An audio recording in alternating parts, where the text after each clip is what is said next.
Meu nome é Helena Hart, tenho 34 anos. Durante 12 anos, minha família acreditou que eu era uma consultora freelancer sem dinheiro, tentando sobreviver em um pequeno apartamento. 3 semanas atrás, durante um jantar em família, meu pai deslizou um cartão de compras de $50 pela mesa e disse, na frente de todos, que não havia nada de impressionante em ser independente quando ninguém queria me contratar.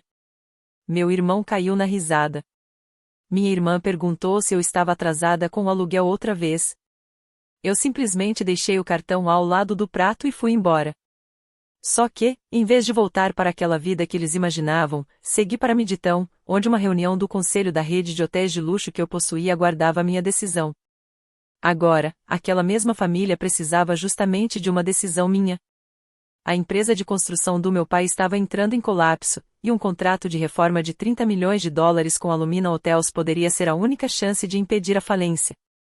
Eles chegaram à apresentação final acreditando que encontrariam um comitê de investimentos anônimo. Meu pai estava no meio de um discurso sobre honestidade e integridade quando as portas da sala se abriram. Entrei, caminhei até a mesa e ocupei a cadeira na cabeceira. Ele parou de apertar o controle remoto. O slide permaneceu congelado atrás dele enquanto seus olhos ficavam presos em mim. Por que você está aqui? Minha diretora de desenvolvimento não demonstrou nenhuma surpresa. Ela apenas respondeu, porque Helena Hart é a proprietária da Lumina Hotels. E qualquer contrato desse porte precisa da aprovação dela. A sala inteira ficou em silêncio. Meu pai continuava segurando o controle como se soltá-lo fosse tornar aquela realidade impossível de negar. Abri o arquivo da Hart Construction e fui até uma página marcada com 3 abas vermelhas. Antes de discutirmos $30 milhões, quero algumas respostas. Por que a proposta de vocês menciona 3 projetos que a empresa nunca executou? E por que esta carta de garantia está vencida há 6 semanas? O choque durou apenas alguns segundos. Depois, começaram a gritar comigo de uma maneira que jamais teriam ousado enquanto acreditavam que eu não tinha poder algum. Naquele instante, uma pergunta passou pela minha cabeça: quanto tempo o amor consegue permanecer verdadeiro quando o respeito só surge depois que alguém descobre quanto dinheiro você tem? 6 dias antes daquela apresentação, Priya Shah, diretora de desenvolvimento da Lumina, havia entrado no meu escritório carregando no tablet o pacote final da Hart Construction. Priya era uma das únicas 7 pessoas dentro da empresa que sabiam que a Hospitality Holdings, a companhia privada por trás da Lumina, pertencia a mim. Meu nome aparecia nas campanhas da Lumina, mas eu evitava entrevistas sobre minha vida pessoal. Não fazia questão de posar diante dos novos hotéis e nunca permitia que revistas de negócios fotografassem minha casa. Nosso CEO cuidava da imagem pública da rede. Eu preferia trabalhar longe dos holofotes. Era eu quem supervisionava a distribuição do capital, controlava as ações com direito a voto e aprovava pessoalmente todos os contratos de desenvolvimento acima de $10 milhões. Essa estrutura mantinha minha vida privada protegida, mas também explicava por que minha família continuava tão completamente desinformada. Durante 12 anos, eles nunca imaginaram que meu trabalho tivesse se transformado em algo realmente grande. Para eles, eu continuava sendo a filha que lutava para pagar as próprias contas. Priya colocou o resumo da proposta diante de mim. A Hart Construction havia apresentado uma oferta de aproximadamente $30,44 milhões para reformar o novo hotel principal da Lumina em Manhattan, perto do Bryant Park. O projeto previa 212 quartos, 2 restaurantes, um espaço para eventos no terraço e uma renovação completa dos sistemas mecânicos do edifício. Era o maior contrato que a empresa do meu pai já havia tentado conquistar. E, segundo os próprios documentos financeiros apresentados pela companhia, também era o contrato de que ela mais precisava. A receita havia despencado 38% em apenas 18 meses. 2 clientes comerciais estavam atrasados nos pagamentos.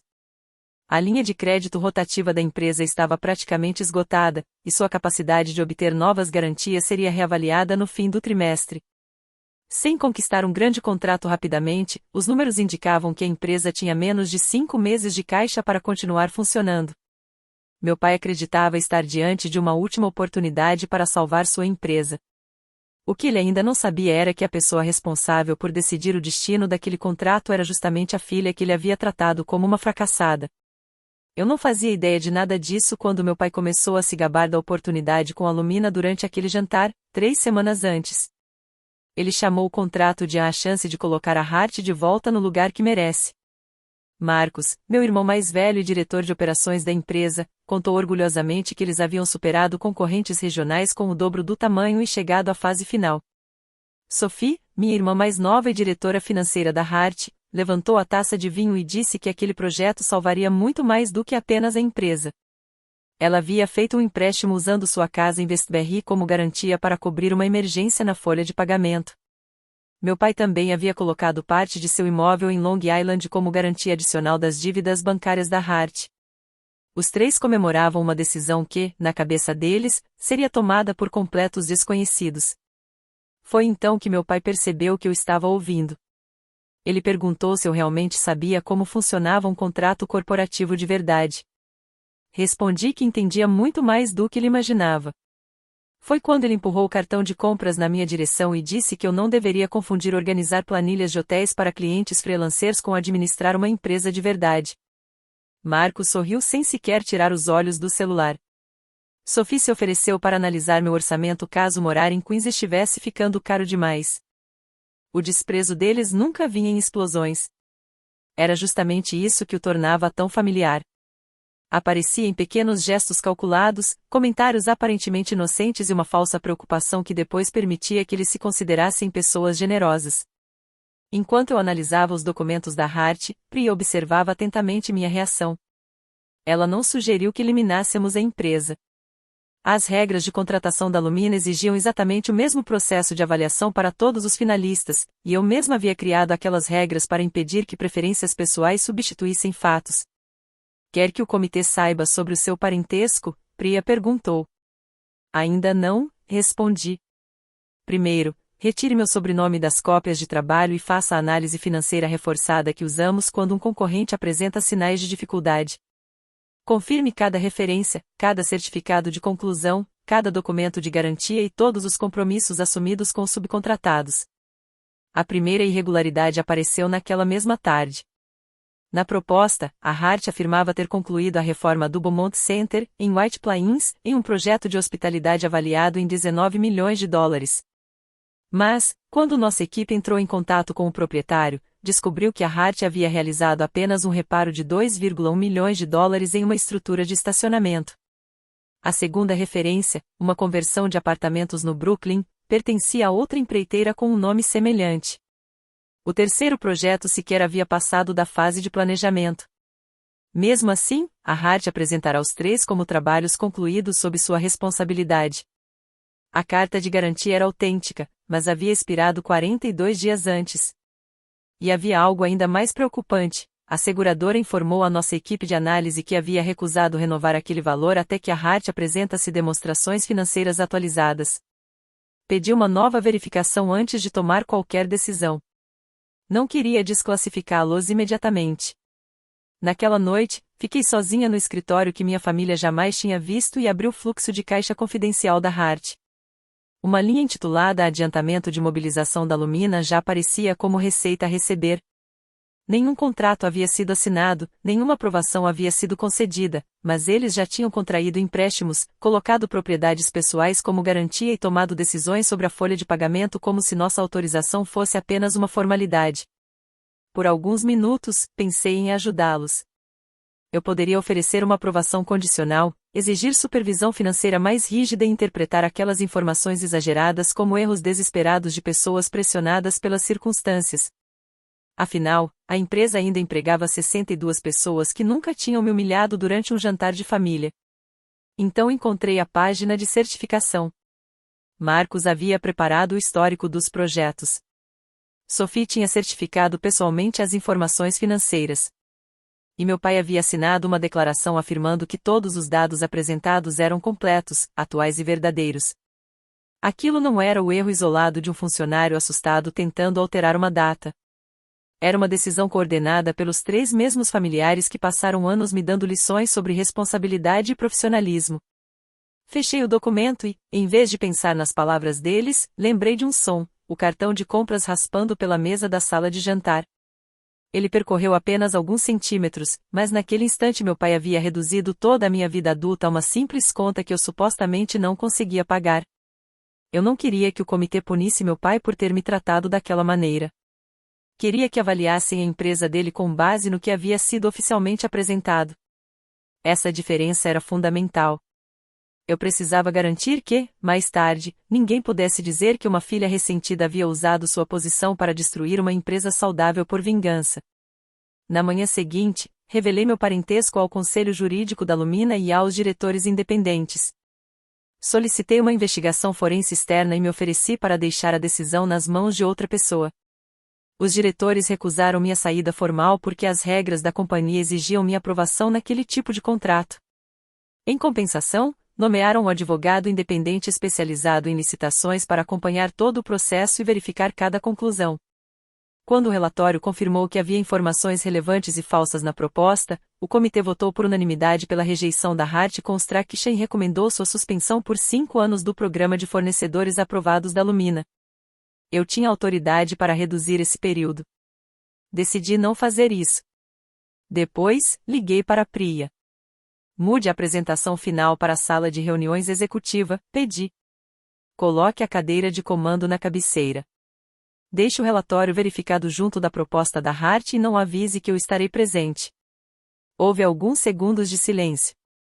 Tem certeza? Olhei novamente para a página de certificação com as 3 assinaturas. Eles tinham certeza quando assinaram. Agora quero ouvi-los explicar tudo isso antes de tomar minha decisão. Na quinta-feira de manhã, a Hart Construction chegou 30 minutos antes do horário marcado. Eu acompanhei as imagens do saguão através de uma pequena sala ao lado da área de conferências. Richard Hart, meu pai, usava o terno azul marinho que costumava reservar para reuniões com bancos, cerimônias de premiação e ocasiões em que queria transmitir aos desconhecidos uma confiança que parecia inabalável. Marcos carregava a pasta da apresentação e falava sem parar com Sophie, que continuava abrindo a mesma planilha no tablet. Eles pareciam cansados, mas não assustados. Acreditavam que a parte mais difícil daquela semana seria convencer um comitê de investimentos de que a empresa merecia confiança. Não sabiam que o comitê já havia descoberto justamente aquilo que suas assinaturas tentavam esconder. Priya os recebeu e os conduziu até a sala executiva. Eu havia organizado as cadeiras de modo que o lugar na cabeceira permanecesse vazio. Meu pai percebeu imediatamente. Colocou sua pasta de couro ao lado daquela cadeira e escolheu o assento imediatamente à direita, como se quisesse ficar o mais próximo possível de quem tivesse a palavra final. Marcos conectou o notebook. Sophie distribuiu cópias encadernadas da proposta. Nenhum dos 3 reconheceu as iniciais gravadas discretamente na cadeira da presidência. Esperei até o 11º slide. Pelo alto-falante da sala ao lado, ouvi meu pai apresentar a Hart Construction como uma empresa construída sobre precisão, responsabilidade e compromisso familiar. Marcos assumiu em seguida, exibindo fotografias dos 3 projetos que nossa equipe já havia comprovado não corresponderem ao que eles alegavam. Ele os apresentou como exemplos da experiência da Hart em propriedades de luxo em funcionamento. Sophie mostrou um modelo de fluxo de caixa que incluía aquele adiantamento de mobilização que nunca havia sido aprovado. Com toda segurança, garantiu ao comitê que a Hart possuía liquidez suficiente para iniciar a obra imediatamente. A apresentação parecia perfeita porque eles haviam ensaiado uma versão em que ninguém verificaria os detalhes. Então abri a porta lateral e entrei. Meu pai ainda conseguiu pronunciar 2 palavras antes de sua voz desaparecer. A mão de Marcos parou sobre o teclado. Sophie olhou para Priya, aparentemente esperando que alguém me retirasse da sala. Eu não olhei para nenhum deles. Coloquei meu caderno sobre a mesa, puxei a cadeira da cabeceira e me sentei. Helena, meu pai disse. Primeiro ele parecia irritado. Só depois percebi o medo surgir em seu rosto. Por que você está aqui? Priya entrelaçou as mãos sobre a mesa. Porque Helena Hart é a proprietária da Lumina Hotels. E qualquer contrato desse porte precisa da aprovação dela. A sala inteira pareceu prender a respiração. Meu pai ainda segurava o controle da apresentação na mão direita. A pequena luz verde piscava sobre seu polegar, mas a imagem na tela permanecia congelada. Marcos olhou para mim, depois para a tela e finalmente para as iniciais gravadas na cadeira. Sophie abaixou o tablet tão devagar que a borda tocou a mesa 2 vezes. Do outro lado da parede de vidro, um telefone tocou e parou. Ninguém dentro da sala se mexeu. Eu deixei o silêncio continuar. Durante 12 anos, eles haviam preenchido todos os silêncios ao meu redor com conselhos que eu nunca pedi. Falavam sobre negócios, disciplina, ambição, aluguel, aparência e vida adulta como se eu fosse uma estudante atrasada em uma matéria que somente eles tinham conseguido concluir. Agora os fatos finalmente haviam tomado conta daquela sala, e eu não tinha nenhuma intenção de correr para aliviar o desconforto deles. Meu pai soltou o controle remoto. Ele bateu sobre a mesa com um pequeno estalo de plástico. Marcos foi o primeiro a recuperar a voz. Ela é dona da empresa em que sentido? Tenho 78% das ações com direito a voto, respondi. Sou fundadora e presidente executiva da holding. Também tenho a palavra final sobre os contratos de capital. Sophie ficou olhando para meu terno, meu caderno e para os diretores sentados ao meu redor, como se procurasse alguma falha visível naquela história. Você disse que era uma consultora freelancer de hotéis. Eu disse que trabalhava com hotéis. Foi você quem decidiu acrescentar a palavra falida à história. O rosto do meu pai endureceu. Isso é completamente inadequado. Se você tivesse revelado esse parentesco, poderíamos ter evitado um conflito de interesses. Eu revelei ao conselho 6 dias atrás. Um advogado independente supervisionou todo o processo. E todos os outros finalistas foram avaliados exatamente pelos mesmos critérios. Virei-me para a tela. Por favor, continue. Você estava explicando o portfólio de projetos de hotelaria concluídos pela Hart. Meu pai permaneceu imóvel. Marcos tomou a frente e começou a falar sobre o projeto do Beaumont Center, repetindo praticamente as mesmas palavras usadas na proposta.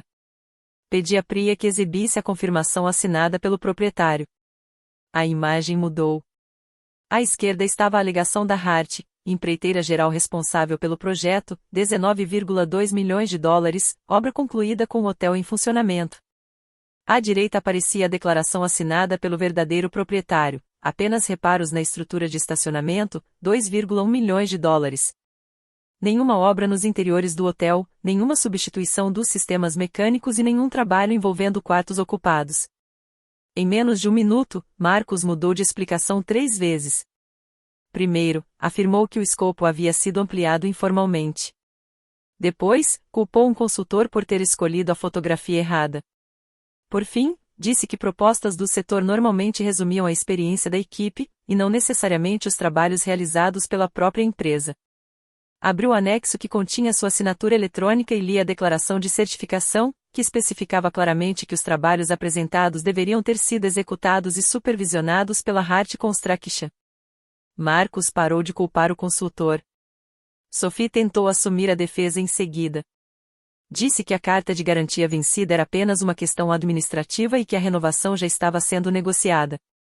Priya colocou na tela a resposta da seguradora. O documento confirmava que a renovação daquele valor nunca havia sido aprovada. A seguradora havia solicitado demonstrações financeiras atualizadas, e Sophie não havia apresentado os documentos necessários. Então perguntei por que o adiantamento esperado da Lumina aparecia no fluxo de caixa como uma conta a receber. Ela respondeu que aquela quantia era apenas uma projeção. Mostrei a ela as instruções da licitação, que proibiam expressamente qualquer receita ainda não contratada de ser registrada como renda garantida. Sophie olhou para meu pai antes de responder. Aquele olhar foi suficiente para mim. Ele revelou exatamente onde aquela decisão havia sido tomada. Meu pai fechou a pasta da apresentação. Chega. Você já deixou seu ponto claro. Eu ainda não terminei. Abri o relatório que havia sido verificado pela equipe independente. A proposta atribui à Hart uma conversão de apartamentos no Brooklyn que foi executada por outra empreiteira. Apresenta um terceiro projeto como concluído, embora os registros de licenciamento mostrem que a obra nunca começou. Trata uma capacidade de garantia já vencida como se ainda estivesse válida. E registra um pagamento de mobilização que a Lumina nunca prometeu. Parei por um instante. Isso não é diferença de interpretação ou um detalhe de redação. São informações relevantes usadas para tentar conseguir um contrato de 30 milhões de dólares. Nenhum dos diretores me interrompeu. Eles já haviam analisado cada página do relatório. E isso era importante para mim. Aquilo não era uma filha humilhando o próprio pai diante de uma sala cheia de executivos. Eu estava cumprindo meu dever como proprietária e protegendo minha empresa de um concorrente cujos responsáveis, por coincidência, carregavam o mesmo sobrenome que eu. Richard empurrou a cadeira para trás.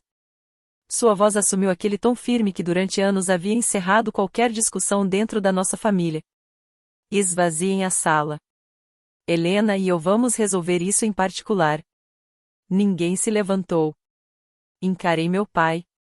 Você não tem autoridade para mandar ninguém sair da minha sala de reuniões. Foi naquele momento que a expressão dele mudou. Não era arrependimento. Era reconhecimento.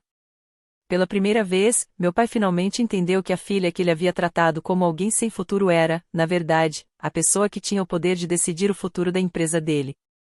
A hierarquia que meu pai havia usado para se impor sobre mim durante toda a vida simplesmente não existia naquela sala.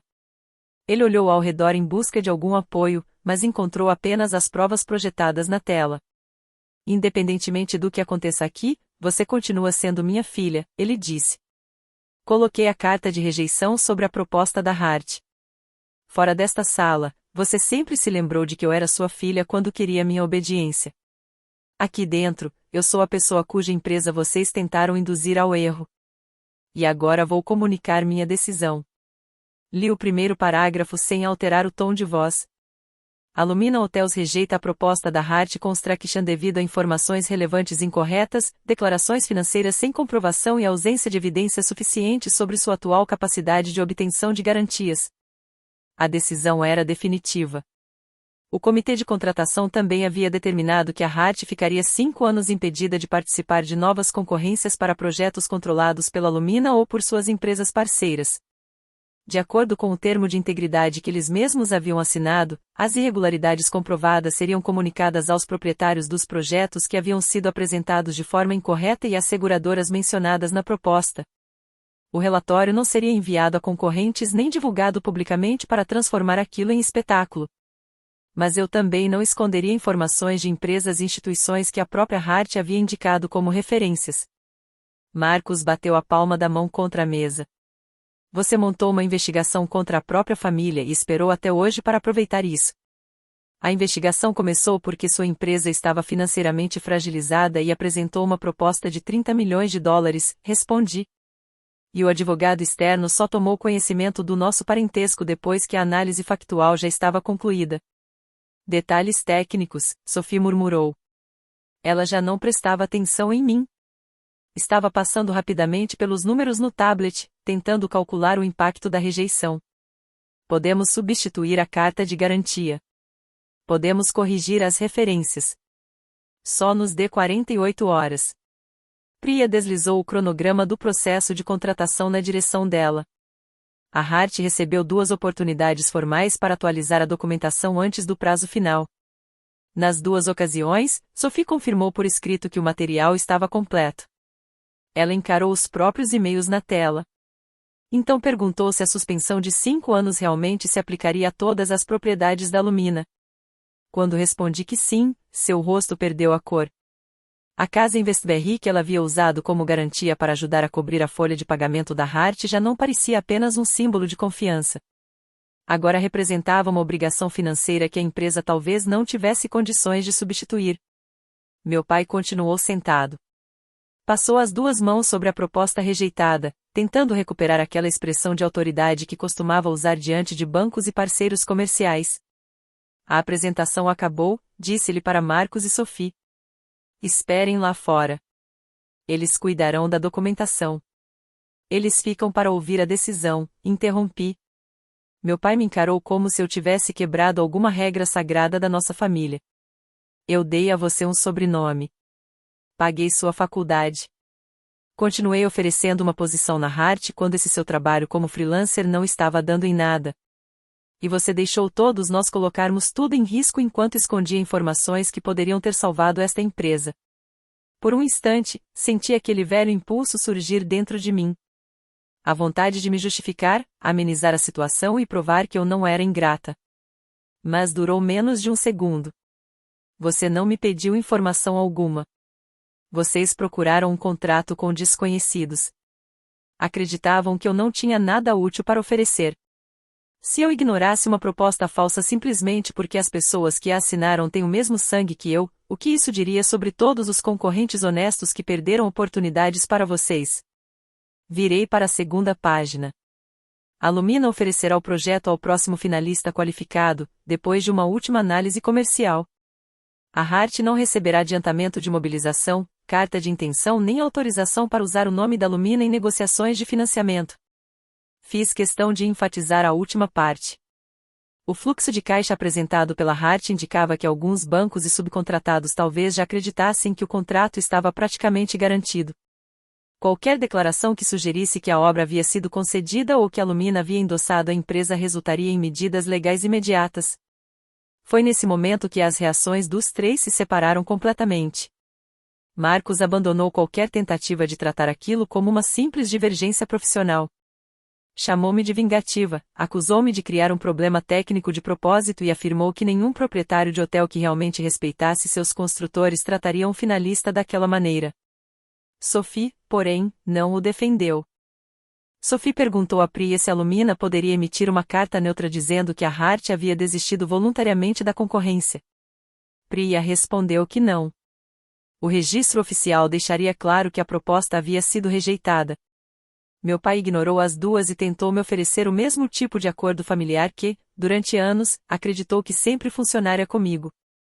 Aprove uma etapa inicial menor, ele sugeriu. Talvez um contrato de 3 milhões de dólares. Em troca, eu reconheço publicamente o seu sucesso. Ele falou como se o respeito fosse uma dívida que finalmente tivesse dinheiro suficiente para pagar. Você está me oferecendo elogios em troca de dinheiro da empresa, respondi. Isso não é um pedido de desculpas. É apenas outra proposta comercial. Marcos se levantou tão rápido que a cadeira bateu contra a parede. Ele apontou para os diretores e começou a acusar-me de ter escondido minha verdadeira identidade durante 12 anos apenas porque gostava de enganar as pessoas. Havia uma pequena parte de verdade naquela acusação, e eu não precisava fugir dela. No começo, manter minha identidade em segredo havia protegido uma empresa ainda vulnerável e uma filha cansada de ser constantemente menosprezada. Depois, esconder aquilo havia se tornado mais fácil do que enfrentar minha família. Mas meu silêncio não tinha inventado históricos falsos de projetos nem criado cartas de garantia vencidas. As decisões que levaram a Hart até aquele momento pertenciam a eles. Meu pai finalmente perdeu o controle que valorizava mais do que a própria honestidade. Exigiu saber se eu entendia que 62 funcionários poderiam perder o emprego. Sophie começou a falar por cima dele, preocupada com a própria casa. Marcos gritou que contaria a todos os investidores do setor hoteleiro de Nova York quem eu realmente era. Eles começaram a gritar mais alto do que jamais haviam feito em casa porque, daquela vez, aumentar o volume não devolveria a autoridade que tinham perdido. Esperei até que todos tivessem dito o suficiente para que aquilo ficasse registrado na ata. Então apertei o botão de chamada sob a mesa. 2 responsáveis pela segurança entraram. Vocês podem sair por conta própria ou serão acompanhados até a saída, informei. Meu pai recolheu a proposta página por página, tentando preservar o pouco de dignidade que ainda lhe restava. Sophie deixou sua cópia sobre a mesa. Marcos se recusou a sair até que o advogado-geral da empresa o avisasse de que qualquer nova ameaça seria registrada e poderia fundamentar um pedido de medida protetiva. Então ele finalmente foi embora. Através da parede de vidro, observei as portas do elevador se fecharem diante dos três. Não senti triunfo. Senti apenas aquele alívio frio e silencioso que surge quando uma decisão adiada durante anos finalmente se torna impossível de desfazer. Priya perguntou se eu queria 10 minutos antes da próxima reunião. Não. Chame o segundo colocado.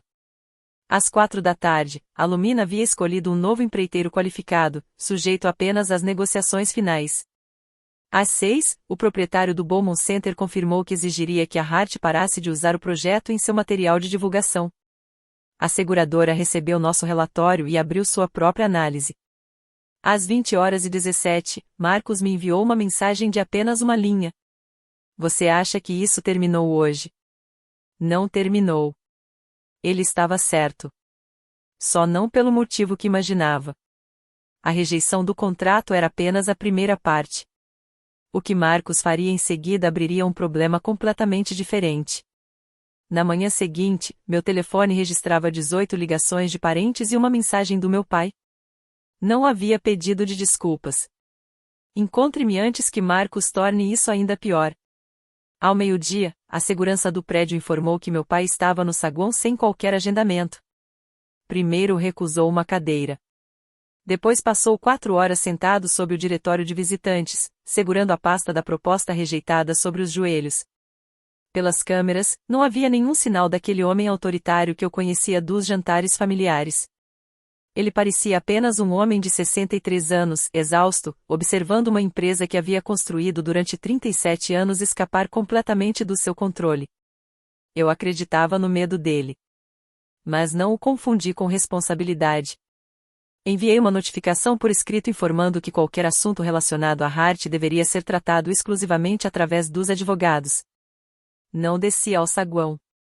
Naquela mesma tarde, Marcos piorou tudo. Ele se reuniu com a Sterling Development, uma antiga parceira de joint venture da Lumina, e afirmou que a Hart havia sido escolhida para uma suposta fase 0 do projeto de Manhattan, mas que uma disputa pessoal dentro da minha família estava atrasando o anúncio oficial.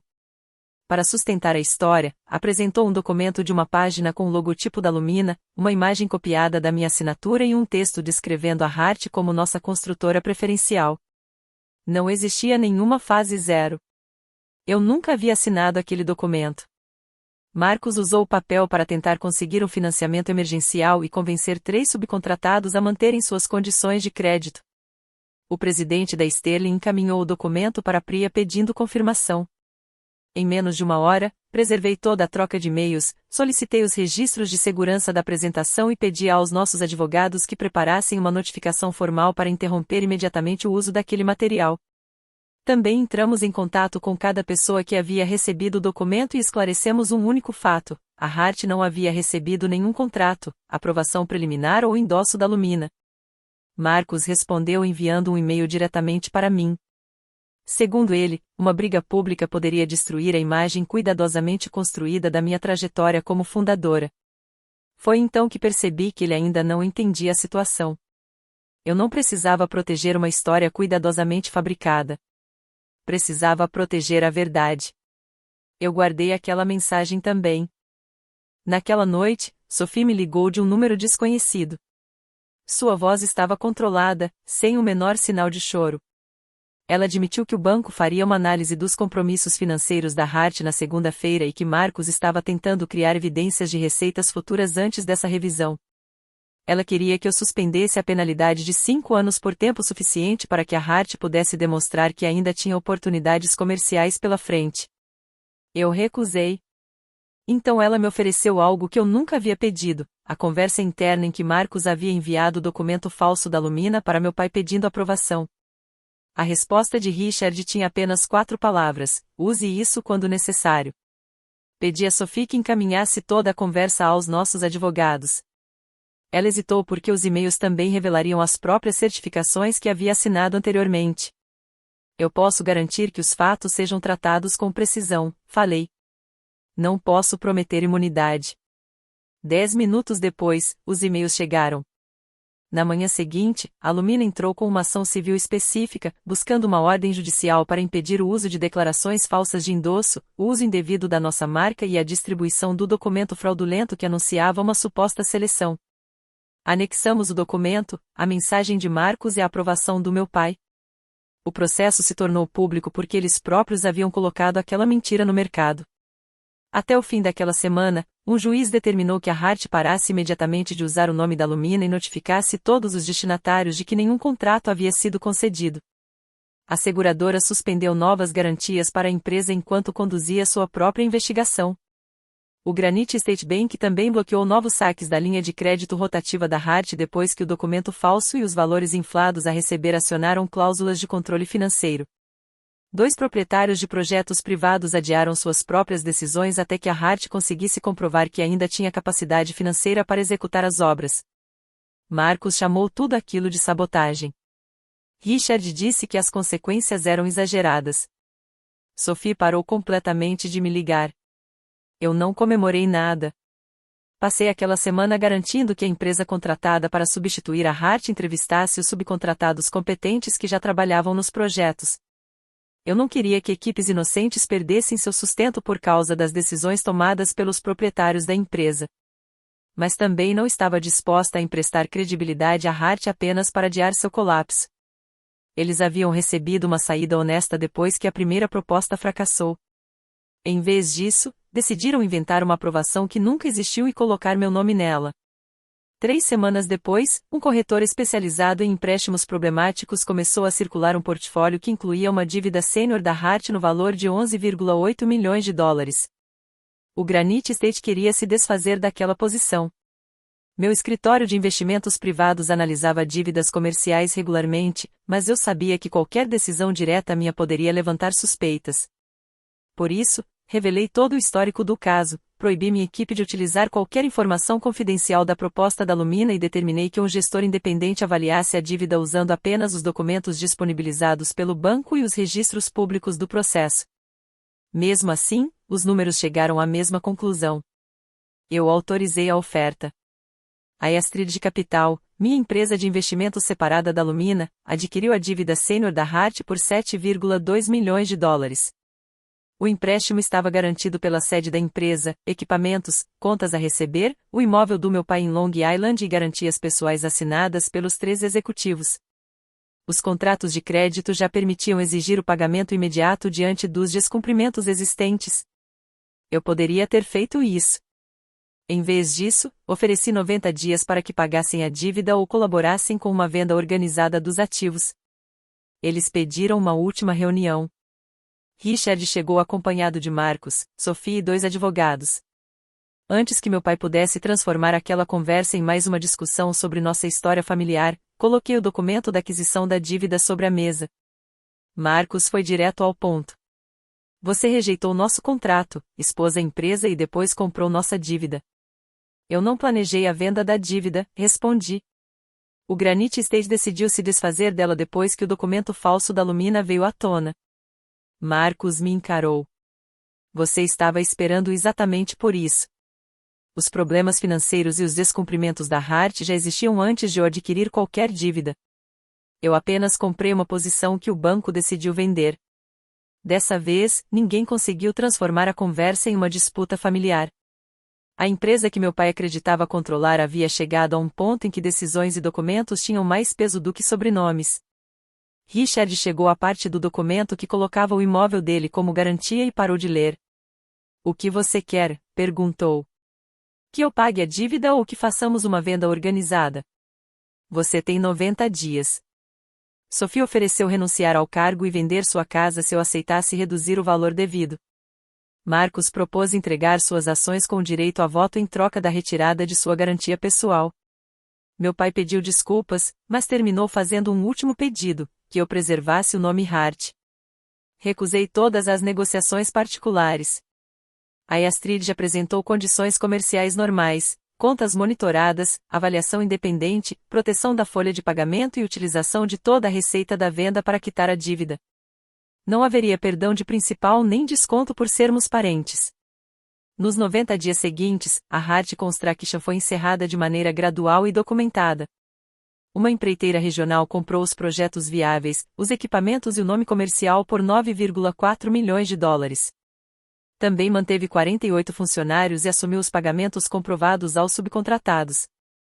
Richard abriu mão do controle da empresa, vendeu o imóvel de Long Island usado como garantia e se aposentou. Sophie vendeu sua casa, deixou o cargo e acertou suas obrigações com a seguradora. Marcos aceitou um plano de 5 anos para cumprir sua garantia pessoal, enquanto a disputa judicial acabou contribuindo para que 2 oportunidades executivas fossem canceladas. No último dia do prazo, Richard apareceu sozinho para assinar os documentos da transferência. Antes de se sentar, colocou sobre a mesa o mesmo cartão de compras de $50 que havia me dado naquela noite. Eu achava que aquilo era uma forma de ajudar, disse. Agora entendo que também era uma maneira de manter você pequena. Empurrei o cartão de volta para ele. Entender isso não significa que você recuperou o direito de ter acesso à minha vida. Quando ele saiu, finalizei a venda e liberei as garantias depois que as obrigações foram devidamente satisfeitas. Eu não havia destruído uma empresa saudável. Apenas fiz cumprir os documentos que eles próprios haviam assinado e, ao mesmo tempo, preservei a parte do negócio que ainda poderia sobreviver sem aqueles responsáveis. Primeiro, eles perderam o contrato obtido por meio de informações falsas. Depois, o documento fraudulento que apresentava uma suposta aprovação da Lumina trouxe consequências jurídicas e comerciais. Por fim, a dívida que eles haviam usado para apostar em uma aprovação que nunca existiu acabou colocando o desfecho da empresa sob meu controle. Nada foi decidido por um discurso dramático. As consequências vieram através de contratos, assinaturas, prazos e escolhas. 6 meses depois, li o aviso final da venda no meu apartamento em Battery Park enquanto a Lumina anunciava novos hotéis em Boston e Savannah. Fechei o pequeno estúdio em Queens, doei meu antigo Corolla e parei de participar de jantares onde o carinho parecia depender de eu continuar sendo vista como alguém sem sucesso. Richard enviou uma carta sem pedir dinheiro. Sophie mandou comprovantes do primeiro pagamento referente à sua garantia. Marcos não enviou nada. Continuei mantendo qualquer comunicação com eles por meio dos advogados. Manter distância não era crueldade. Era um limite que eu deveria ter estabelecido 12 anos antes. Durante muito tempo, achei que revelar meu sucesso finalmente faria minha família me respeitar. Descobri o contrário. O poder fez com que eles temessem perder o acesso que tinham a mim, enquanto as consequências os obrigaram a encarar a própria responsabilidade. Minha satisfação não veio da expressão de choque que vi naquela sala de reuniões. Veio de saber que 48 pessoas mantiveram seus empregos enquanto aqueles que haviam colocado o futuro delas em risco perderam o controle da empresa. A vingança talvez tivesse me dado alguns segundos de silêncio. A responsabilidade criou uma chance de futuro para quem não tinha culpa das decisões dos donos. E você, teria dado os 90 dias que eu ofereci ou exigiria o pagamento imediato da dívida? Qual decisão você teria tomado? Obrigado por acompanhar esta história até o final. Esta é uma narrativa fictícia criada para entretenimento e reflexão. Às vezes, afastar-se de pessoas que ainda amamos pode ser doloroso, mas permanecer em um ambiente que continua nos diminuindo pode custar ainda mais. Em certos momentos, a decisão mais difícil não é continuar segurando o passado, e sim escolher um futuro no qual finalmente seja possível respirar em paz.